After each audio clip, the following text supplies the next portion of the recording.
My name is Jamie. I am the Family Engagement Specialist here at Child Care Answers. Child Care Answers is a nonprofit organization that is your local child care resource and referral. We help families find child care.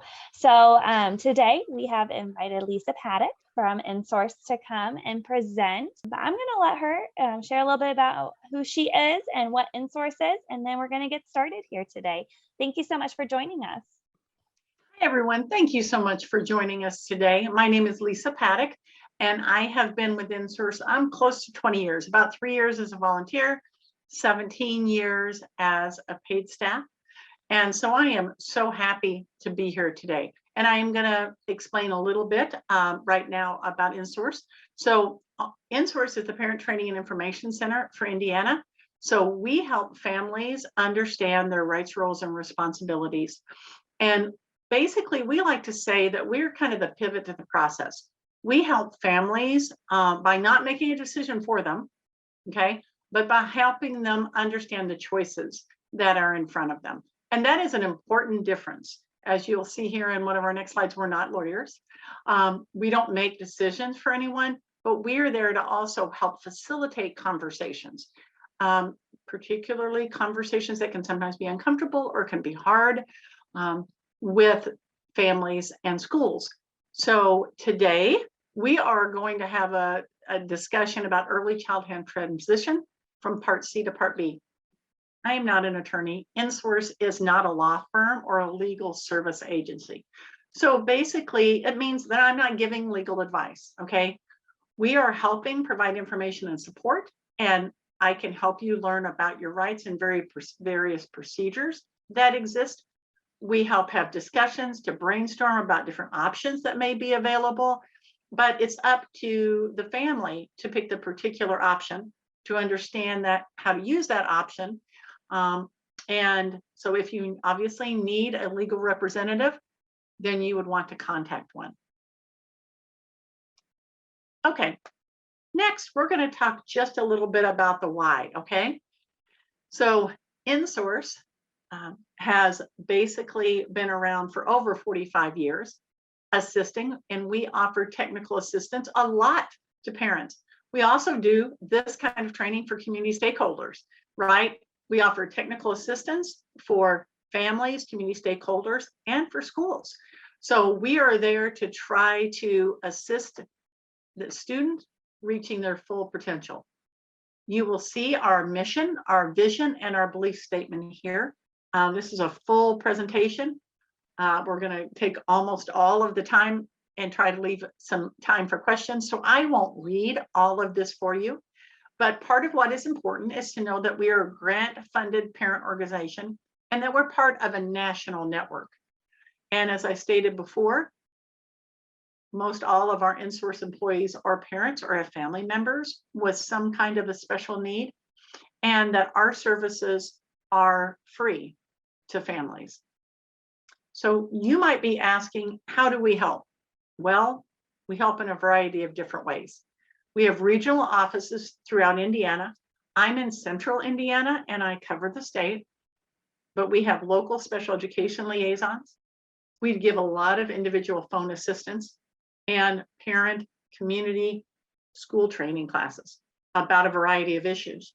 So doing this presentation is, a common thing to do. Presentations on inclusive education, better communication between schools and families. We have a variety of different trainings, okay? We are also one of the few parent training centers in the whole nation that still attend case conferences with families. Additionally, you can see there our website, insource.org, and you can find a variety of different trainings, online resources, and a calendar of our events and webinars there. So one of the reasons and one of the ways that we support families statewide are through our regional staff. They're called special education liaisons. And this allows the regional staff to establish and develop relationships with families in the schools that they work with. We provide phone electronic assistance, and we also attend case conferences and 504 meetings when needed to help facilitate communication. And we have a number of online learning opportunities. In-source staff assist in the understanding of parents and students' educational rights and responsibilities. They provide information about special education process. They help families and schools work together and develop positive working relationships. And that's one of the important things to understand. We are not there to create an adversarial relationship in that case conference. We know that we will leave, and the family and the school are going to stay together, right? So we want to help the family understand the process so that they know what to do, how to understand the IEP. We want to help them know what to do if they don't agree, and we want them to know what to do to be an active part in their child's case conference. And most importantly, we help parents and students become better advocates. So that's why we don't call ourselves advocates anymore. We're not there for a particular purpose except to try to help that student reach their potential. So that is one of the reasons that we don't call ourselves advocates anymore. Okay. So today, these are some of the points that we're going to cover. Okay, the early childhood transition process, the parents' role in that process, the protections of the state and federal laws that ensure services for children, and the state and federal resources. Okay. So in Indiana, special education services for children with disabilities are mandated by law beginning at birth. And you'll see that's under IDEA, Individuals with Disabilities Education Act. By federal and state law, families must be involved in the planning, development, implementation of comprehensive services for their young children with disabilities. In order to ensure involvement in the process, families need to become knowledgeable about early intervention service systems and their rights under the law, and to acquire better communication skills for team planning and advocating for their child. The earlier these skills are learned, the earlier it will be and easier it will be for parents to become effective advocates for their children. Many years ago, I was a service coordinator through First Steps. Our son went through First Steps, and it was a wonderful program. So it holds a very near and dear place in my heart. So thank you so much for giving the opportunity to kind of discuss that transition today. So for young children with disabilities, early experiences provide the foundation they need for a lifetime of learning, growing, and opportunity. So that's why it's so important for early care and education providers to understand the transition process between agencies and state level requirements for collaborative and cooperative agreements to serve infants, toddlers, and preschoolers with disabilities. Early intervention is a system of coordinated services that promotes the child's growth and development and supports families during the critical early years. Early intervention services for eligible children ages birth to age 3 and their families are federally mandated through IDEA, as I mentioned before, Individuals with Disabilities Education Act. While special education services for preschool and school-age children follow the same law, IDEA, there are some differences in that early intervention. This training will help parents prepare for their child's transition from early intervention services to preschool services. And knowing what to do will hopefully help make that process smoother for both child and family. Okay, so I started by talking about IDEA, right? Individuals with Disabilities Education Act. And typically we're really talking mainly about Part B and Part C, but there are actually 4 parts, Part A, B, C, and D, okay? So Part A of IDEA includes the general provisions of the law, its purpose, and the relevant definitions in the law. This whole section quotes research that Congress considered when enacting this bill. Part B is the part of the law that addresses special education for children ages 3 to 22. And in Indiana is implemented in special education rules, also known as Article 7.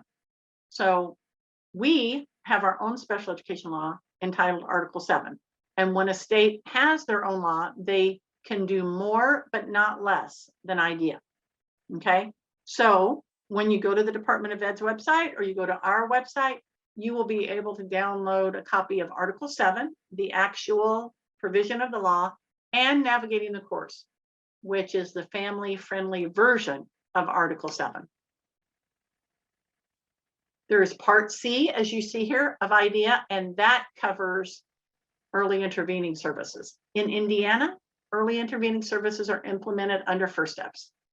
And families with children birth through the third birthday who are experiencing developmental delay and or have a diagnosed condition that has a high probability of resulting in a developmental delay may be eligible for First Step services. And then lastly, there's Part D, okay? And Part D is where the creation of parent centers came from, okay? So it includes programs and activities such as trainings and personnel or staff development, research projects, and parent centers. It's important to note that IDEA specifically requires at least one parent training and information center in each state. So InSource is Indiana's, but some states have 2 or 3. The law states that parent centers are to help parents learn about their children's disabilities, educational needs, how to communicate effectively with school personnel, how to participate in educational decision making, and about their parental rights and how to use those rights. Okay. And as I stated before, we receive federal funds under IDEA to serve as Indiana's PTI. And we also receive support from the Indiana Department of Education. Okay. So next, we're going to break things up a little bit. Okay. We're going to talk about Part C, which is birth to the third birthday. So one of the things as service coordinator that I was charged to do, and service coordinators are still charged to do, no matter where the family comes in during First Steps, they are to start talking to them about transition. That 3 years, if it's a full 3 years, goes by very quickly. Many times, you know, that average age is probably 18 months, somewhere through there, when a child starts developing, and maybe there's delays. Now, obviously, some families are able to come in right in the beginning, but a lot of times, you know, it's midway through. And so service coordinators are to be talking to families right from the beginning of when they come into services about transitioning out. And that can be a very tough discussion, but it's really important to know what happens when those early intervening services stop. Okay. So with Part C, you will see that there's an evaluation to determine eligibility. And if eligible, families are assigned a service coordinator, as I stated before. And that service coordinator does just what you would think, coordinate services, right? The eligible family has an IFSP, an Individualized Family Service Plan, and it's developed to support not only the child, but the child and their family. And that's one of the very important differences when a child moves from an IFSP to an IEP. Okay, so in Indiana, an infant or a toddler with a disability is defined in Article 7 to mean an individual under 3 years of age who needs early intervening services. Eligibility is determined annually by an evaluation team with a service coordinator to develop that Individualized Service Plan, or ISP, and families can always agree or disagree. So in both portions, Part C and Part B, families have an ability to agree or disagree. And that's an important point to know when you're learning your rights. So early childhood, Part C of IDEA, focuses on several points. Helping the family meet the developmental needs of their child. It is provided in the natural environment, such as the child's home or childcare setting. And these services and outcomes are for the child and family as defined in an IFSP. So eligible children receive services from various providers under the Bureau of Child Development in the Family and Social Services Administration, or you might hear FSSA. An infant and toddler must be determined eligible with a medical diagnosis, as I stated before, that has a high probability of developmental delay or confirmation of a developmental delay. And so Congress established this program in 1986 in recognition of an urgent and substantial need to do 4 things in particular. Enhance the development of infants and toddlers with disabilities, reduce the educational cost by minimizing the need for special education through early intervention. The hope was if perhaps some of these young children receive services, they might not need services by the time they were 3. Minimizing the likelihood of institutions and maximizing independent living. and enhancing the capacity of families to meet their child's needs. So the purpose of early intervention is to lessen the effects of the disability or delay. And research shows us that basically brain development, working with a child to develop their brain earlier is better when teaching young children, and that's the goal of early intervention services. Okay, so next we're going to talk about First Steps Service Coordinator supports. I was a service coordinator, and basically part of what that service coordinator does is, of course, coordinate services. There's lots of paperwork, but that service coordinator is supposed to help orchestrate what services occur to meet the family's needs, okay? They ensure the child's needs are being met. They answer questions and concerns from parents and initiate the referral to public school for preschool transition. And one of the things you'll see here, as you see in Part B, there are a lot of time frames that need to be met. There's planning ahead that has to happen. It does not just magically occur. There are time frames that need to happen. And that's part of why we wanted to make sure and get information out. And the First Step Service Coordinator attends transition meetings. So Part C focuses on helping the family meet the developmental needs of the child, such as the average things, sitting up, walking, and talking. And therefore, service coordinators assist with connecting families to a variety of different services and resources. And Article 7, if you want to look that up, even, describes service coordination in 7-42.3, and it talks about exactly what I've been saying. Assisting with setting up services that are best for the family. They assist on consultation services. They basically help make sure that the IFSP is occurring, okay? Additionally, a very, very important part of the service coordinator's job falls in Article 7 under 7-43.2. And the service coordinator also begins the process of the child receiving special education services through the school system and assists with the transition to preschool services. So if eligible, the toddler can receive services on their third birthday. Okay, so First Steps goes right up to the third birthday, but then if they're eligible and it's school time or extended school year's been decided on, that child could receive services on their third birthday. Okay, so we're going to talk a little bit about those main parts of IDEA, Parts B and Part C. So, as I mentioned before, in 743.2, the school must make available a free and appropriate public education to any student with a disability beginning on the student's third birthday. So, some students may have participated in an early intervention program for infants and toddlers. And at the age of 3, if they're eligible, they're going to transition to early childhood special education services provided by the school. Participation in early intervention program is not required for receiving early childhood special education services. Sometimes you'll find that a child didn't receive First Steps or any early intervention services, and then they would receive an evaluation upon request of their parent, and there would be a different timeline than if they had been in First Steps.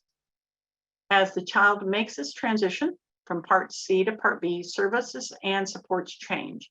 And this is a really important point to discuss with families, that Part C is focused around child and family. Part B is focused around the child's educational needs. And that is a huge switch. It is. And it's not, it is not that the school is unfriendly to a family. That is just the difference in services. Okay. And it's very, very important to understand that change. Matter of fact, it is so important that we put a slide in comparing. Okay. And so when you look at them, you can tell that in both Part C and Part B, there's a focus on the child. There's a focus on trying to help the child progress. There's a focus on moving forward. But in Part C, it focuses additionally on the family and the child. And Part B is about educational need, whether that be academic, functional, or both, okay? So the change in focus can be challenging since families are used to family-focused goal in their natural environment. And as we transition to Part B, services are based on educational need. I actually do remember that switch from your First Steps providers to the school, and that really is a huge change. And with the First Steps early intervention services, many times you're right there with them, and that's not the same way as the school. So that is one of the things to keep in mind. So just a little example of the shift in perspective is this example that I like to give. So students days away from turning 3 years old can't hold a feeding utensil to feed himself or herself. During the case conference meeting, parent requests OT to assist student with fine motor skills to learn to feed himself, and the school district denies the therapy by responding that the child won't have mealtime while at preschool because it's only 2.5 hours a day. Parent, not realizing that they have options, accepts that response initially, but then decides that it is important to connect the grasp of holding a spoon to holding a crayon or a pencil, which the student can't do either. The parent then brings up that same grasp issue that the child needs to hold a spoon, and the same skill that needs to be holding a writing utensil, which the student's unable to do. Since the shift under Part B services focuses on the student's educational needs, the student is then perhaps granted OT services since that need has now been openly discussed with the case conference committee, and it has to do with educational need. Now, if the student's 3rd birthday occurs during the summer, a discussion on services being provided during the summer break can be reviewed at the case conference. If the student's IEP requires extended school year services, this can happen, okay? So remember, the transition from Part C to Part B includes an IEP replaces an IFSP. So that Individual Family Service Plan is replaced by the Individualized Education Program that contains goals and objectives to address the child's unique need as she or he learns the skills needed to prepare for kindergarten. Support and services provided so the student can access their faith, their free and appropriate public education in the least restrictive environment, okay? And keep in mind that schools do get funding from the U.S. Department of Education, Office of Special Education, or OSEP, for this, okay? They provide funds to assist states to make this transition to provide services, a free and appropriate public education in the least restrictive environment. And that is a really important point to think about, is the least restrictive environment that this child is going into. So it is not necessarily always a developmental preschool. It can be a community-based preschool with supports that come to the community-based setting. Okay, some more discussion about early childhood transition. So early childhood transition is a term that's used when a child moves from First Steps to preschool. And the transition occurs on the child's 3rd birthday, but there needs to be a lot of preparation in advance for that to even occur. There's a collaboration between the parents, First Steps, and school personnel, and it follows a regulated process. So in order for this to occur on time, there are some things that need to happen. If a student has been participating in an early intervention program, such as First Steps, there's a transition conference convened by First Steps service coordinator before the student's third birthday, because on that 3rd birthday or after, First Steps is no longer giving services, okay? And in Article 7, 732.99 defines that transition process from Part C, early intervention, to preschool special education children, for children who are eligible under Part B, okay? That IEP contains goals and objectives to address the child's unique needs as they prepare for kindergarten. And additionally, Your members of your IFSP team, okay, you're now going to have members of your IEP team or case conference team. So that's going to change also. Parents should know that they could bring anyone to those ongoing case conferences that have knowledge of their child. So they can invite anyone. But that transition conference happens before First Step stops so that those service providers can hopefully attend. Okay, now we are going to look at important elements of the early childhood transition and helping families understand as far ahead as possible that this is a timeline, that this is a process, along with being an emotional transition is really important because there are timelines, there's paperwork, there's getting the evaluation done. And so understanding this is really vitally important. So there are really 5 required steps that should be followed when transitioning from an IFSP to an IEP in a preschool program. And you see these listed here in these circles. Steps are planning ahead, transition conference, evaluation to determine eligibility, case conference committee meeting, and IEP development. So keep in mind, just because a student qualified and was receiving First Step services does not necessarily mean that they will be found eligible for preschool services. Now, if that happens and that family doesn't agree, they can ask for an independent education evaluation at the school's expense. They could go to mediation. They could even move to due process over eligibility. But it is really important for families to know just because they were getting First Step services, that is not necessarily mean that their child will be found eligible for services in preschool.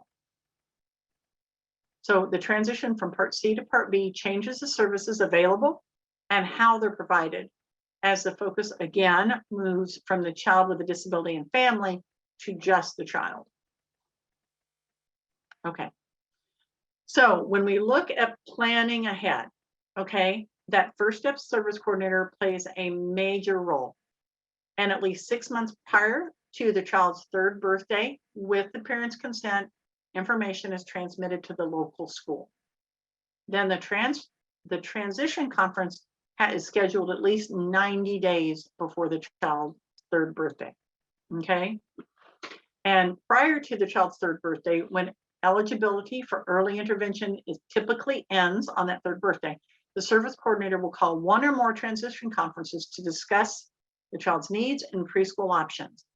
Together, the family and team will address a variety of topics, such as the need for the eligibility to determine eligibility, goals, timelines, and team member responsibilities.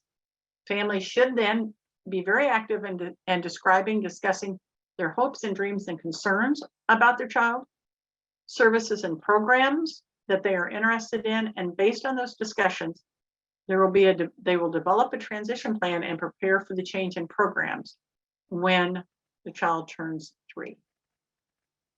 Okay, so we talked about 90 days. So the transition conference, parental safeguards are explained again so that they know what their rights, roles, and responsibilities are, so that they know what is going to happen in this transition, and if they change their mind, what will also happen. Options for early childhood special education and other services have been discussed before. They'll be discussed again, and the transition timeline has been developed. So now we're ready to say this child only has, a few more months left in First Steps. What's that transition going to look like? Okay, and what's going to happen? So IDEA requires that the evaluation occurs, eligibility is determined, and agreed upon services are provided to the student by the 3rd birthday. So that's why this transition conference timing is so important. That's why sending information over 6 months ahead of time with consent is so important, because it lets the school know they're coming, everything can be done, and you can be ready for a transition conference. The transition conference focuses on the transition steps and services the child and family need to ensure that they make a smooth transition from Part C to the next program setting. The program options available to the toddler upon leaving the early intervention program are reviewed and may include preschool services, elementary school or preschool services for children participating under the state's extended Part C option, early education, Head Start, or childcare, and other appropriate services. Because you might come to the situation and find out, well, maybe parent decides they don't want that, or maybe they're looking for they're believing that their child should be in community-based, and school may say developmental. There's a lot of discussions about options. So the family, the service coordinator, and other members of the IFSP team, as appropriate, will be included in that transition conference. Others may be invited as well, and these people may include early childhood special education staff from the school, representatives from community programs and services like Head Start, childcare, private preschool, and anyone else that the family would like to have there that knows the child. During this meeting, birthdays that fall during summer and or winter breaks will be modified to ensure that the required steps are still followed, but could potentially be expedited if there's a need for such. So we have to look at the educational evaluation. So the child does not just come in and automatically become eligible, like I stated. So there is an evaluation that must be done. So consent must be signed to do the evaluation to see if the child that's coming in from First Steps or is going to be eligible, right? Records from First Steps provided to the local school public system. Family input is collected and the evaluation is completed by a multidisciplinary team. So after the parent signs a consent form, the child's individualized education evaluation will be conducted by a team of professionals at your home, childcare setting, school district, other location. There will be an evaluation. The purpose of the evaluation process is to help members of your child's IEP team paint a complete picture of your child. So the evaluation will address some of these following questions, okay? Does your child have a developmental delay or disability? What are your child's present levels of performance? Does your child's developmental delay or disability have an adverse effect on your child's ability to participate and benefit from age-appropriate activities? And does your child need special education and related services? So to answer these questions, an evaluation will look at relevant cognitive, behavioral, physical, developmental, and other factors. And the evaluation involves gathering information from many sources about your child's functioning and development in all areas of suspected developmental delay or disability. So it's important for the service coordinator, the providers, the parent, and the school to be in good communication, for parent to fill out the information, for service coordinators to make sure that the information gets to the school so that the school can complete that preschool evaluation, okay? When the process is completed, you'll be given a copy of the evaluation report. And additionally, you can ask for that evaluation so that you can have a chance to read that evaluation 5 days ahead of time. So sometimes family want to do that, sometimes they don't, but you can ask for that. And an explanation on how your child does or doesn't qualify for early childhood services. If your child is eligible and you agree, the team will meet to write an IEP. So one of the other things to understand, this would be called an initial IEP. So services would not start until a signature is given.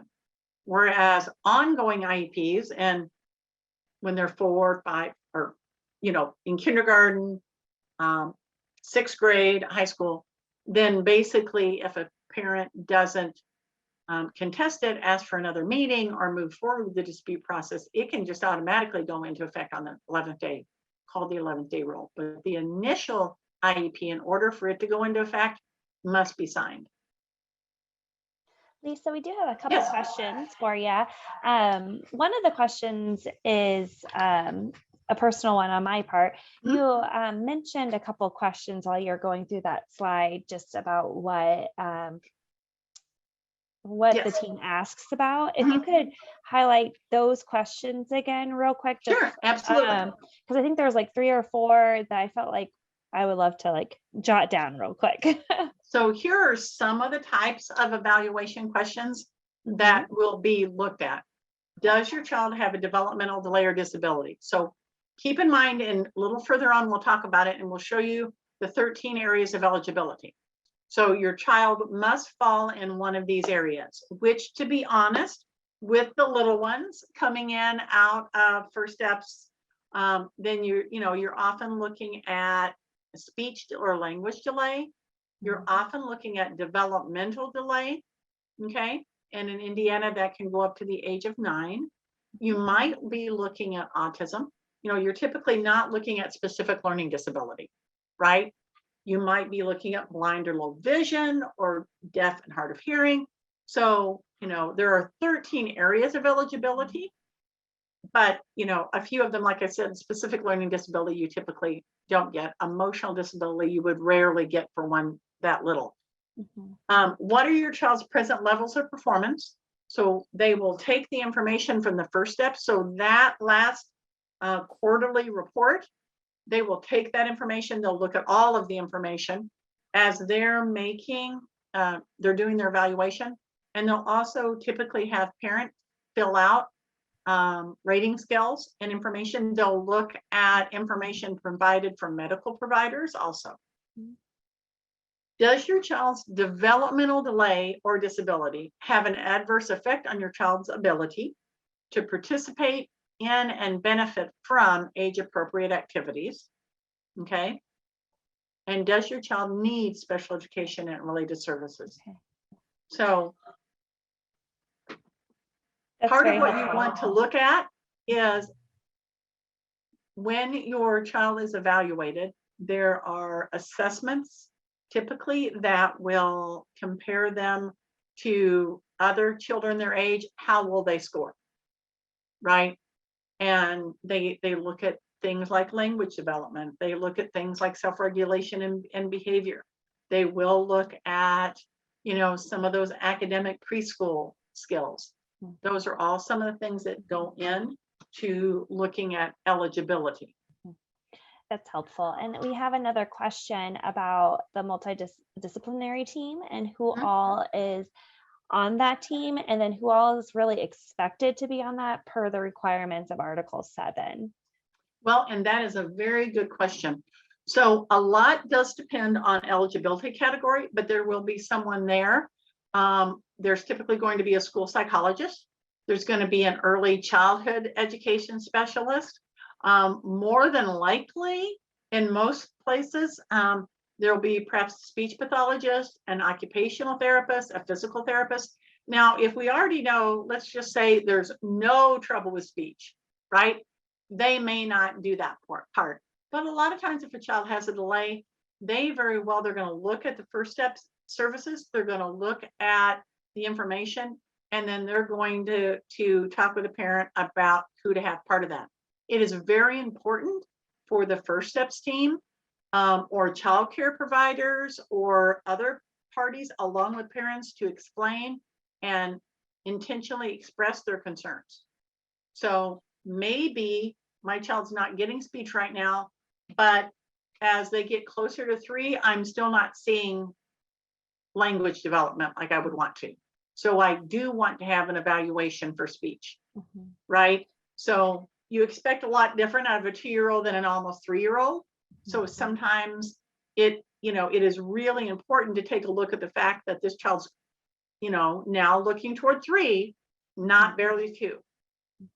So then, just as clarification for my part, a bare minimum expectation for a family then should be the people who have been a part of that First Steps team would be a part of that transition meeting, and then also people who would be expected to carry over those services with the IEP. Is that something a family could expect Yes. at the bare minimum, or is there? Yes, let's go back here so that we can take a look at this. So there will more than likely be 2 meetings actually. Okay, so like a transition conference where the school gets invited and here's all these things, and then you sign a consent and there's an evaluation process. So typically, and once again, every school's a little different, what will happen is there'll be a time set up where the child comes in and they kind of spend some time together, right? They're usually in a preschool environment. They look to see, how does the child play with the toys? How does the child interact? If you're very fortunate, there might be a time when there's some other kids there and they can look at peer interaction. Sometimes now, because of COVID, that doesn't always happen, right? So they're going to be looking at how do they interact with the speech therapist? How do they interact with the early childhood teacher? You know, how do they interact with that special education staff? How do they interact maybe with the psychologist, whoever it is? And then they will take all the information from parent, from First Steps, and from their structured evaluation to write the evaluation on eligibility. So typically you would have a transition conference that's leading up. They would have the evaluation, right? And then sometime before that third birthday, then they would actually have the meeting that discusses eligibility. Okay. Okay, so this is a super important slide. Okay, I would like to draw your attention to it. And it's about that educational evaluation and screening. They are two different things. So children transitioning from First Steps, Part C to Part B, may not be screened out or denied an evaluation by the public school. Okay, and eligibility must be determined by the case conference committee following an education evaluation. So sometimes they're screeners. Oh, let's just run through a screener. No, they've transferred information over. Parent has requested an evaluation. Okay, they need to have that evaluation. But if the parent does not consent to evaluation, but later wants special education services, then there's a 50-day timeline following consent for the school to conduct an initial evaluation. So you lose those preschool protections, so to speak, and it goes into a regular time frame. Okay, so children transitioning from Part C to Part B may not be screened out prior to receiving an educational evaluation and convening the case conference committee. Eligibility must be determined by that CCC. So that also gives that parent the ability to work through a dispute process, right? Mediation, due process, asking for an independent education evaluation. Families should be aware that refusing consent to transition to Part B removes the transition protections under IDEA. So let's talk about how that practically looks. So you're coming up to 6 months ahead of time. Parent thinks, no, they don't want to send that information up. We're getting closer to 90 days. Parent just says, nope, don't want to do any of that. Okay. A week before third birthday, parent changes their mind. Okay, something happens. Well, they have waived those protections. Now, it does not mean their child can't get an evaluation, but it means that then they will go through the school, okay, and there will now be a different timeline for this. It'll be that 50 instructional days that would happen in a general situation, okay? So if a family were to choose to have their child evaluated after rejecting Part B services, the child would need to be evaluated on a 50 instructional day timeline as an initial evaluation. In some instances, the local educational agent will wait until the child 3 years of age or less than 45 days until their birthday to begin this referral. So it is just really important to talk to that service coordinator to know those timeframes. And when you pass, here's the last hard, fast date to have the protections stating this time frame of holding that case conference and having services in place by their third birthday. And if they go past that, they can still get an evaluation, but then it goes to a 50-day timeline. It is different. Thank you so much for clarifying that. I think, just as a reminder, the instructional day means school year. Correct. School day. And then, yep. And then Jade had a question about therapists joining the evaluation as well. Is it typically open to coordinators first and then the therapists come, or is it anyone can attend when it comes to, Jade, I believe you're asking about the first steps providers. If not, the school side too. I guess it could be either. So who all can attend? I believe, oh, she's referring to first steps.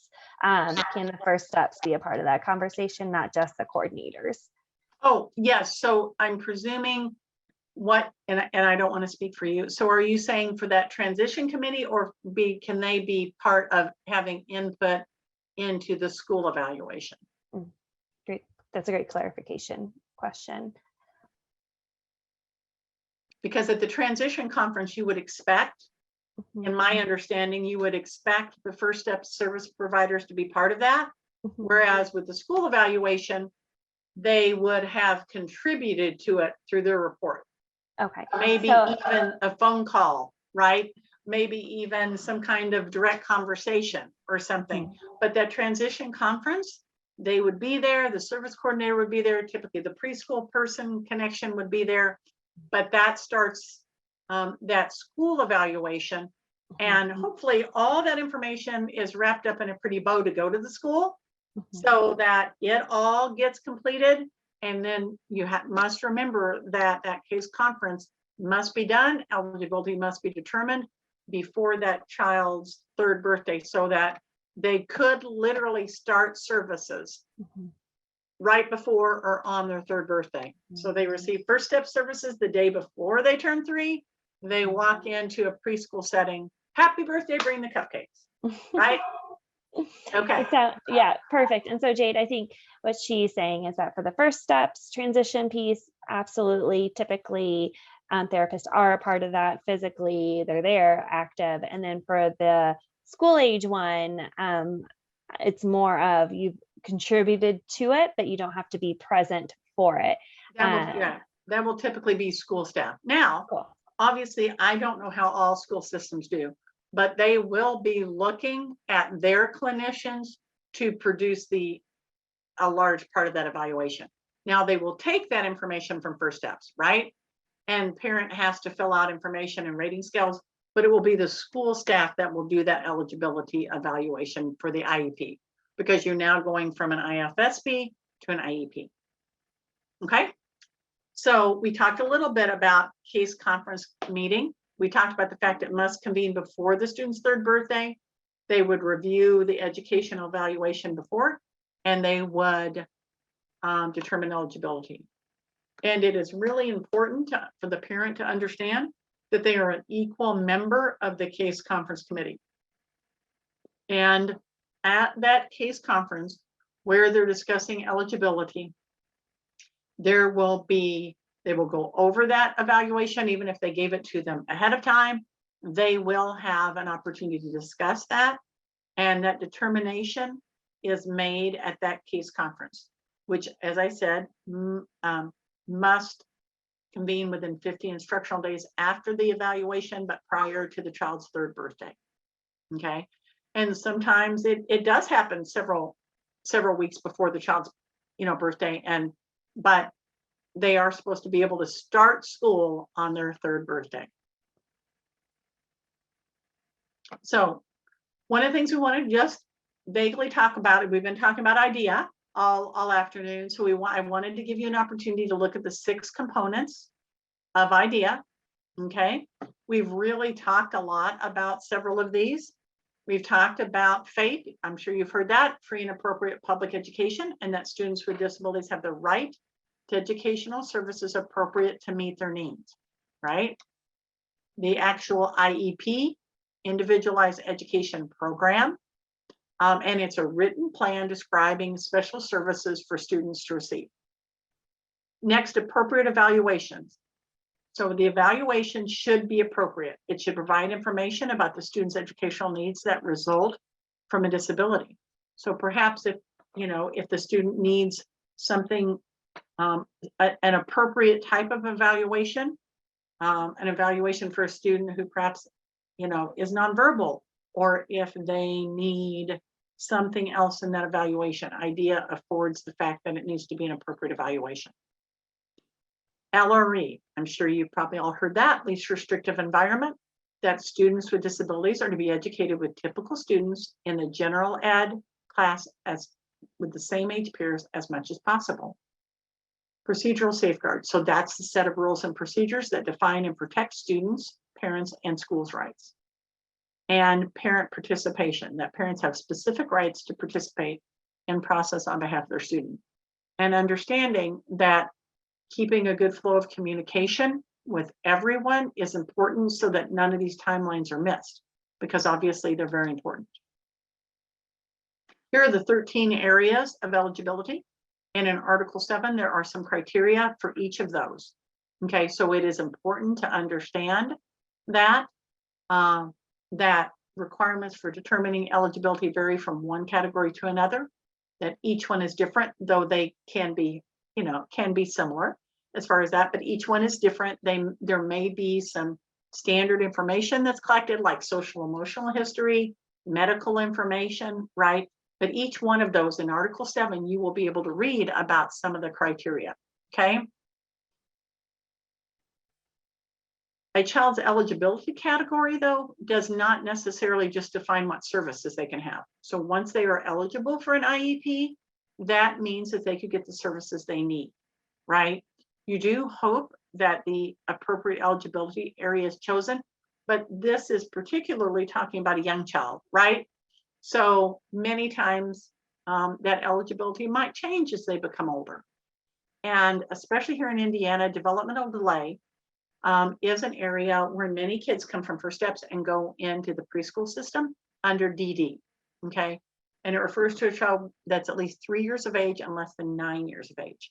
And we have actually seen a shift for the fact that many parents now who have children who might have an intellectual disability or a diagnosis that would probably lend toward the possibility of having a developmental delay, that they are going with the developmental delay eligibility category, okay, instead of intellectual disability many times.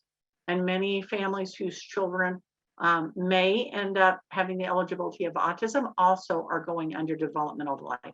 And in Indiana, we chose the higher age limit that the federal regulations give of 9 years old. So as that child is approaching 9, they will have to do a new evaluation because they cannot stay eligible under DD. So that is really, I think, a wonderful thing. It's an area of eligibility while the child gets older, services can continue.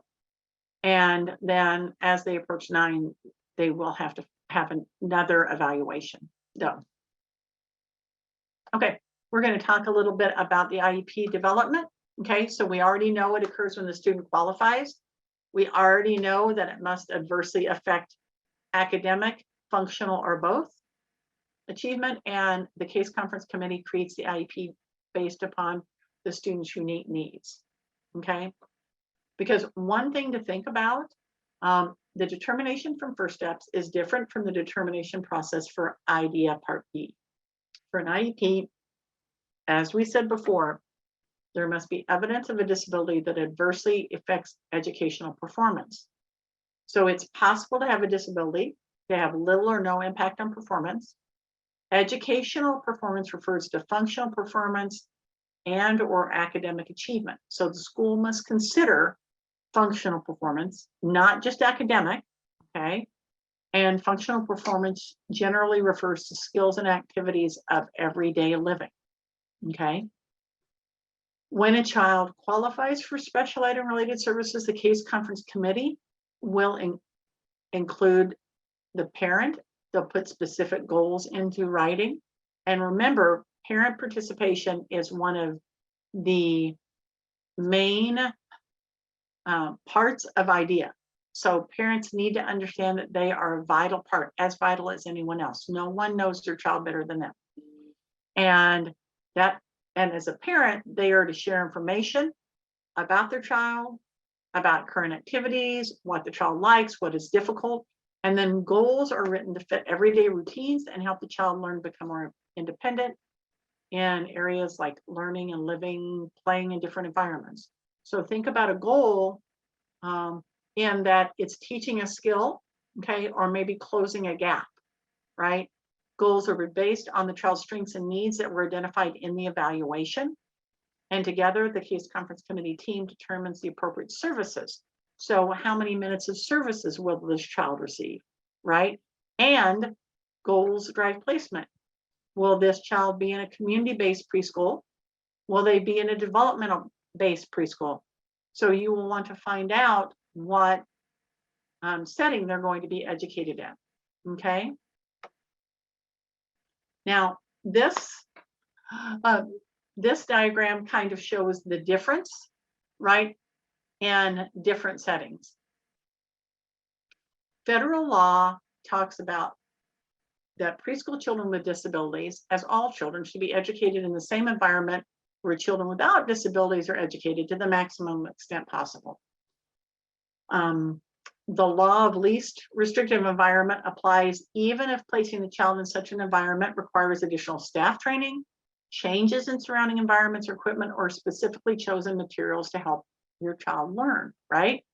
So the different circles here, we don't have exclusion, thankfully, as much as we used to, but we do have to have discussions about what is the least restrictive environment for my child, and that includes preschool, right? Maybe developmental preschool is the place, but are there any typically developing peers that come there, right? Or can my child go to community preschool and receive services there? So you will see the circle where the student is totally watching from the sidelines, exclusion, not participating, activities are not accessible, there are no supports in place, and that student is just not allowed to be part. The next setting is segregation. Separate classroom or setting for students with special needs and students without special needs, little or no interaction in the groups, right? And integration, the students with special needs are physically located in the general education room, but maybe off to the side or the back of the room and not really working with the rest of the class.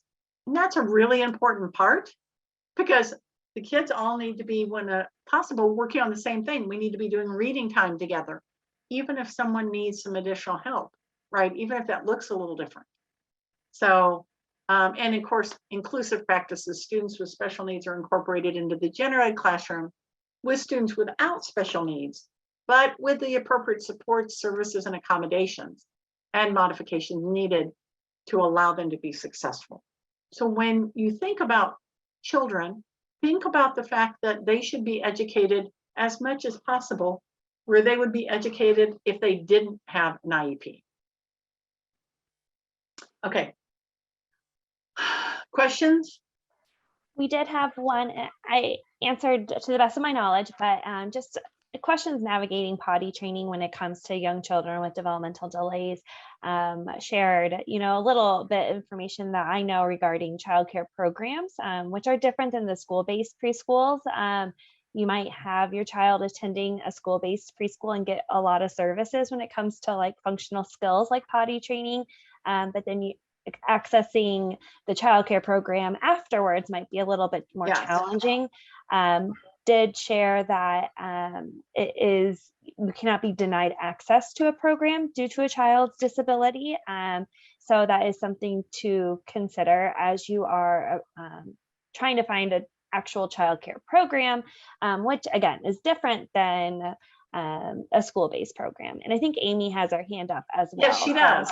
Yeah, Amy, if you want to ask your question or comment. Yeah, sure. Hi. Thanks so much, Lisa. This is just wonderful information. Oh, good. I'm a teacher of blind low vision and previously worked in the schools, and now I'm doing early intervention with 0 to 3-year-olds throughout the state of Indiana. And when you just talked about the inclusion, the segregation, just the different models. Models. Thank you.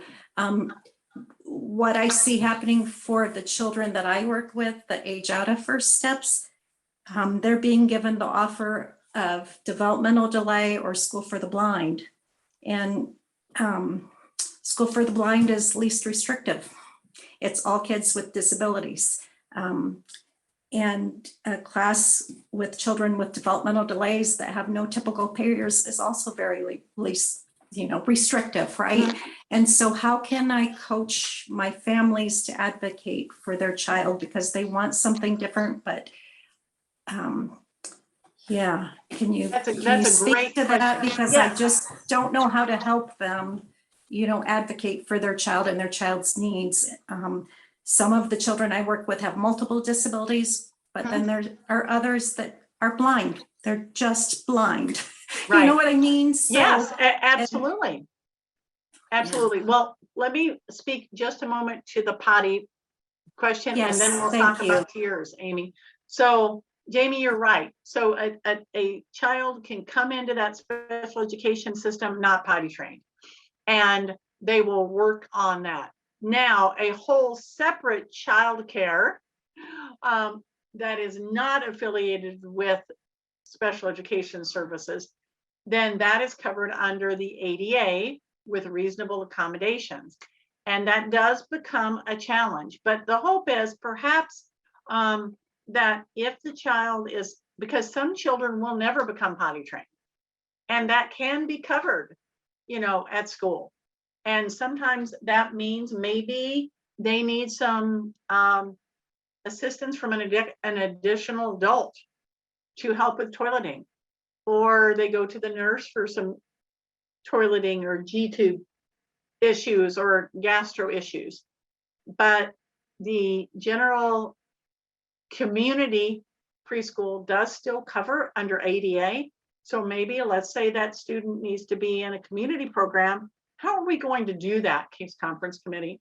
We don't want to just have a child in a developmental preschool because they're not potty trained, if they would better benefit from their community preschool, right? So also keep in mind that there are the services offered in the community preschool, and maybe sometimes parents want to pay for something additional extra. So like sometimes we get a call and the parent wants the kid there all day, right? Well, it is a typical setting to be at daycare, yes, but the special ed portion is covered, right? They don't have to pay for that, but maybe they want an all day service. So the situation is, when you look at a child, sometimes you can have that discussion. You know what, even at 3, they need programming all day. This is different than your average preschool. You can have that discussion. You can. But most preschoolers, their programs will be 2 to 4 hours a day, several days a week, right? And maybe parent wants something additional. So that additional is another discussion, but those services through the school are free. Then how do we help with potty training? What can we do? And there are some kids who will not be potty trained, right? It's going to come later or not come at all. So those are some very meaningful discussions about how do we access community? What do we do? Okay. And then with the child care provider separate from any school services, well, what should we do to try to ensure, how would that work? I know typically your kids are potty trained. We know this is not during the time we're receiving special ed services, right? But how do we work on that, or their healthcare needs under the ADA? Now, Amy, your question is very good. So you are absolutely right. The school for the blind can meet many kids' needs, but in some ways it is much more restrictive because it's not your neighborhood school. It's less restrictive because there are kids there. It's, but it's more restrictive than your neighborhood school.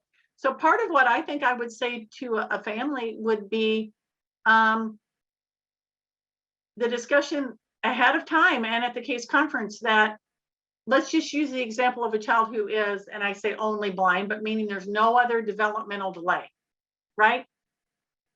Well, case conference committee, I would encourage you to, when you're looking at FAPE, the place I feel that my child could make the most progress is in a community preschool, right? With having their vision issues dealt with, large print, right? Braille, maybe someone that is there with them to help them. A child with multiple disabilities, sometimes there's an intervener there's an interpreter, there's a variety depending on what disabilities are there, but we don't need to necessarily say because a child is blind, they need a developmental preschool. Maybe they don't, but they will need services, they'll need vision services, but you have to look at all those evaluations. And I would encourage a family to challenge the case conference committee to say, let's just say, for example, if this child's delay is blindness, do we need to have this child in a more restrictive environment of a developmental preschool? That's got to be the question for all kids, right? First, just like if they were in kindergarten or just like they were in 3rd grade. Goals drive placement. Do we need to have this child in a separate setting? We should always consider that least restrictive environment first with supports, right? So that would be part of that conversation of, you know, I'm a little confused. I'm not sure, since Sally is blind, there's not a language delay, there's not a cognitive delay. So we feel that the least restrictive environment for her would be in the community setting. So let's discuss services and minutes in that community setting, you know, because that would appear to be the least restrictive environment for her. Now, many times there are kids with multiple disabilities, right? We still want to consider what's the least restrictive environment. Maybe it is still community preschool, even if they have an intellectual disability. That family needs to come to the table with what they are thinking as faith. And of course, if they don't agree, then there's a whole process they can go through. I hope that answered your question. It did. Thank you. And I know it's a challenge, but yes, I would encourage them to have that hard conversation and to let them know before they come to the table. I am going to be looking at, it appears that the disability that my child has is vision related only. There's not a speech delay, there's not a cognitive delay, there's not a fine motor delay, whatever. So, you know, just keep in mind, even if my child does have a significant delay, where I think his needs are going to be met is in a community-based preschool. Now, many times schools are now going and their developmental preschool has typical peers, right? And that's great. So, and a lot of the places now, they just have a community preschool. Everybody goes to the community preschool. But I think we all need to consider, before we look at a more restricted environment of a developmental preschool, why can't their needs be met in the local community preschool? Okay, so. Thank you. Yes, thank you. And so then if the school district is, you know, what's the next step then, right? Because I did have one of my families, that's exactly where the mom wanted it, was in the community preschool. And they simply said, we don't provide services in the community preschool. End of discussion, you know, and it's. Well, right. Well, and, right. And that's why it's so important for them to know, yes, services can be provided there. And, you know, I will be asking for mediation. Okay. You know, because that's the next step, or move to due process, which you hope you don't have to move to due process. Nobody wants to do that. Right. Additionally, when they do that evaluation, if family disagrees with it, and they honestly, under the law, don't even have to say why they disagree, but if they disagree, they can ask for an independent education evaluation at the school's expense. And it would have to be an appropriate evaluation again. So it would have to be someone who had skill to evaluate a student that had blind or low vision. Okay.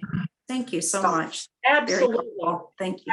Absolutely. Parents do have rights. Schools do have rights in the proposal of fate, but so do parents. Okay.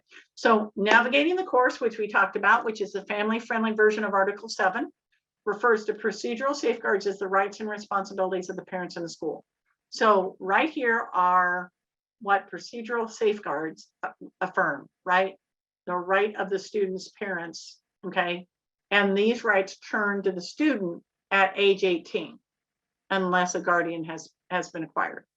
So these are procedures outlined in Article 7, which are designed to promote parental participation in the special ed process, to provide a means to work out disagreements, which we just talked about, between parents and schools, and ultimately to ensure that a student with a disability is provided a free and appropriate public education.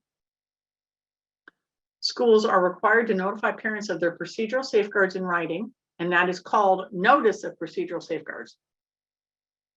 And there are particular times when they're required to do this, okay?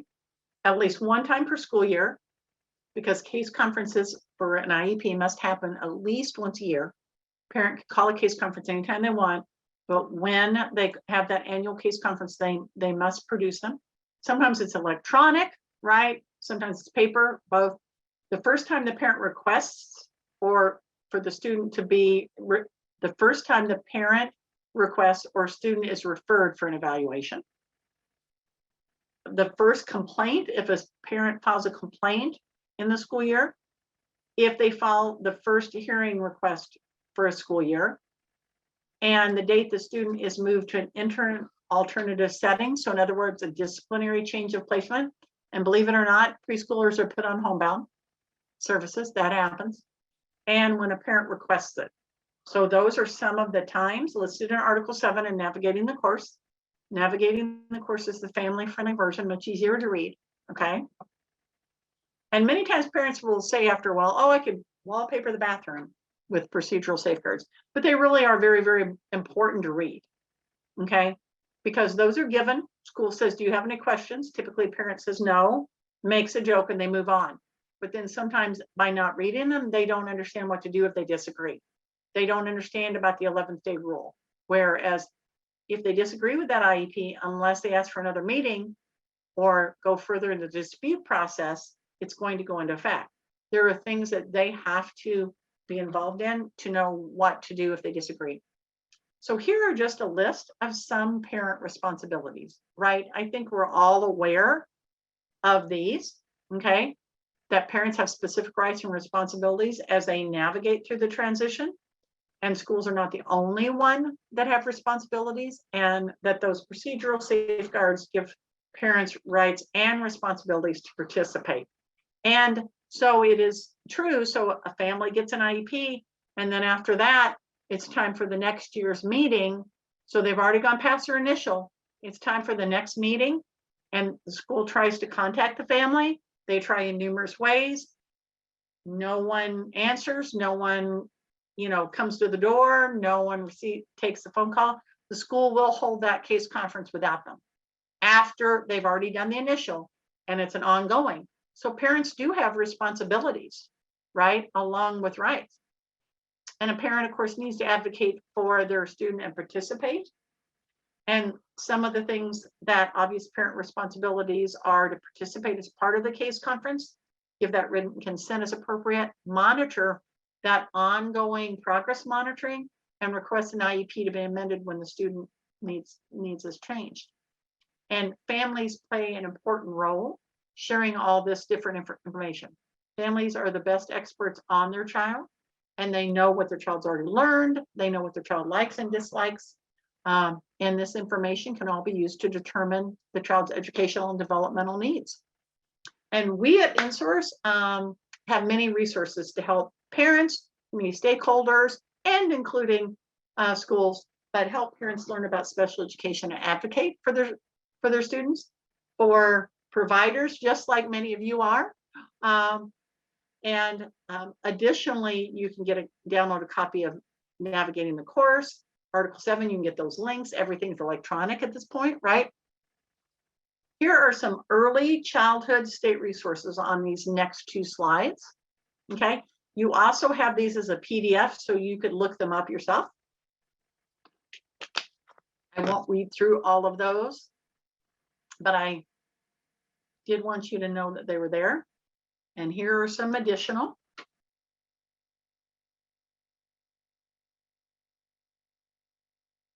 And this is just a little bit about a home file. Most people are now keeping their home file electronically, right?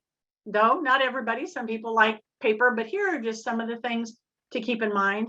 Additionally, keeping, the school up to date on that medical information, medicine, what's going on is important, as this child transitions and moves forward. Summary, we talked about it several times. Special education follows a process. Parents are equal partners in the process. You do want to keep good records and participate, and you want to solve your problems at the lowest level, but you can utilize formal dispute resolution when needed. The transition from first steps to receiving services from the public school means a shift from family model to individual model. Learn and use this process to see where you're at in that process or where the family is you're helping. Use this information to help you problem solve and approach the school with this transition. A parent can request a meeting at any time for their child that has that IEP, and of course IFSP. The parent and school are equal partners in that case conference. Remember that as a parent, the parent knows the child best. Your input is invaluable, and building a relationship can help avoid conflict. Listening carefully, being respectful, communicating well, talking to the teachers and providers, and understanding that you have the right to utilize a formal dispute process. I will additionally say that we at InSource have a volunteer program. So if anyone is interested in that, they could find out more about that on our website or contact me. And here is some of the different ways. We of course have a social media presence. We hope that you will find us on Facebook, Twitter. We're doing TikTok, Instagram, all of those things. You can call our office directly. You can hit our website. There's a variety of different ways to reach us. Thank you so much. I think I really appreciate that home folder idea. I always encourage families to at least have a notebook that you take to meetings with them so they can jot down ideas, and it's just something they have all the time. So I think just always having that information handy is so important. There are a couple questions in the chat, and this might be more of a private conversation or another whole workshop series on private schools and what that looks like with the special education process here. I know sometimes that might look a little different, and some people it looks very different. Yes, it's not always the least restrictive, and sometimes it is. So it is a variety there. I will speak with that. Understand that a private school is a great option many times. But in general, you are not afforded the same protections that you have under a public school. Okay, so the family transitioning in would have would basically have to find eligibility at the public school. Then at that point, they would refuse FAPE, and then they would get a service plan through the private school. So the protections are not the same under a private school service plan. Looks like there's also a question of the child needs an aide to be in general classes after preschool. How and when do they request that? So when you say, oh, okay, after preschool as in kindergarten. So one of the things that you want to take a look at all has to do with the data about the need for support for a child, right? So sometimes parents will come to us and say, well, schools say they don't do that, or something along those lines. The need of the child is what needs to be considered, right? So a family, if they really, let's just take safety. So you want to collect good data with fidelity, right? Because it typically is accurate. So let's just say your child elopes. Well, you come to the conference and you say, I have a safety concern. You know, they have now eloped 4 times. Okay, you're going to use your data. Or during the 2 weeks while Miss Smith was giving my child extra help, they really did better in the general ed classroom. Okay, so basically you want to use data. So if you're moving along, so let's just say your child's not progressing, okay, in that, let's just say kindergarten room or classroom, then you would be wanting to take a look at what does the data say. Are they progressing on their goals? When you get the progress monitoring information, are they progressing? Okay, are goals staying the same? Are there danger issues or behavior issues? So when you start looking at asking for an additional person, you want to look at what does the child need to access their FAPE, their free and appropriate public education. I think, this information, while it is overwhelming to hear the first time or as you're going through, definitely is something that you're just going to hold close and always have in that folder to access. So thank you so much. And if you have any questions, please feel free to email Lesa at lpaddack@insource.org. And then childcare needs, a couple people had questions regarding those. You can always email me at jamiel@childcareanswers.org. Great. Thank you all so much.